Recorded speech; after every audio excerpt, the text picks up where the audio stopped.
નમસ્કાર.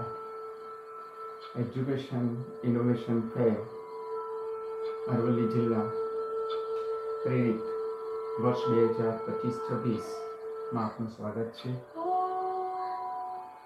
મિત્રો, મારા ઇનોવેશન ફેરનું શીર્ષક છે બોર્ડ અને નીટના ગુરુમંત્ર. આ ગુરુમંત્રને હું ટૂંકમાં સમજ આપને આપીશ.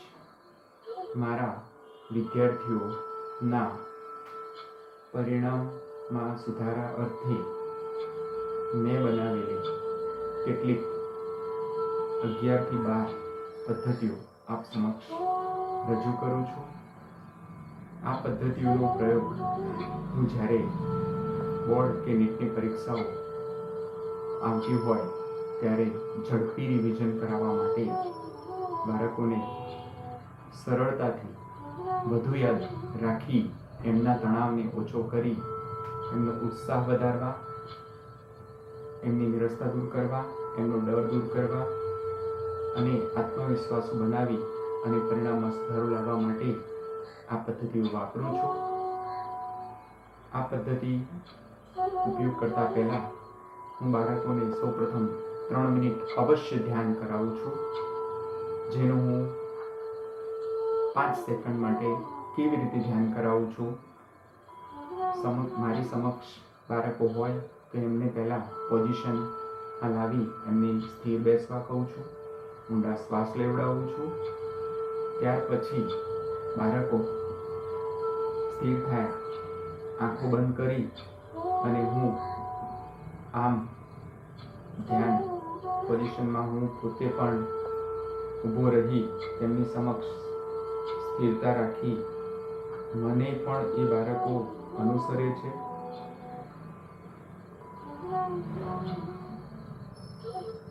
અંતે બાળકો સ્થિર થાય પછી હું કોઈ પણ એક મેથડ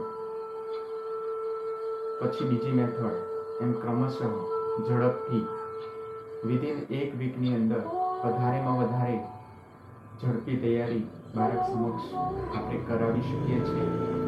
તો એ ગુરુમંત્રો આ છે, જે થોડીક આપણે સમજ આપું છું.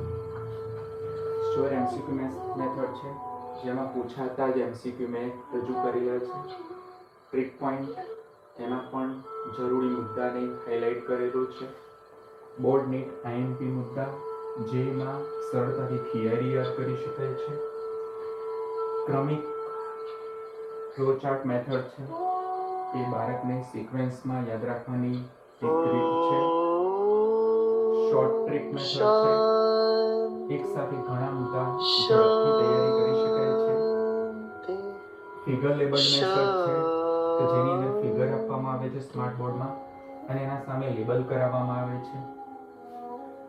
યલો લાઇન મેથડ, જેની અંદર બાળકને સારા મુદ્દા ઉપર યલો લાઇન કરાવી અને એ મુદ્દા છેલ્લી ઘડીએ તૈયાર કરાવવામાં આવે છે.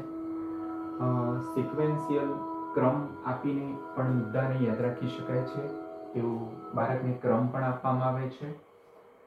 યલો નેટ લાઇન અને ત્રાંસી લાઇન, તો યલો લાઇનના નીચે નેટમાં પૂછાતા શબ્દો હોય તો એના નીચે એન કરવામાં આવે છે અને કાં તો ત્રાંસી લાઇન કરવામાં આવે છે. તો બાળકને ખબર પડે છે કે આ લાઇન સરે આપણને આઈએમપી તરીકે રજૂ કરેલી છે, તો બાળક સરળતાથી આ વસ્તુ યાદ કરે છે. આઈએમપી એમસીક્યુમાં 1 લાઇનર સિંગલ લાઇનર ક્વેશ્ચન છે, કે જેમ કે પ્રશ્ન તો એના સામે જવાબ. આઈએમપી પ્રેક્ટિકલ, હવે જ્યારે હું પ્રેક્ટિકલ મારી લેબમાં કરાવું છું ત્યારે प्रश्न 1, प्रश्न 2, प्रश्न 3, शरीर और परिसर के प्रति सजग होते होते रजू करी फिर एक गहरी सांस लीजिए प्रैक्टिकल પણ હું કરાવું છું, જેથી બાળકને છેલ્લી ઘડીએ પ્રેક્ટિકલની પરીક્ષામાં પણ મુશ્કેલી પડતી નથી.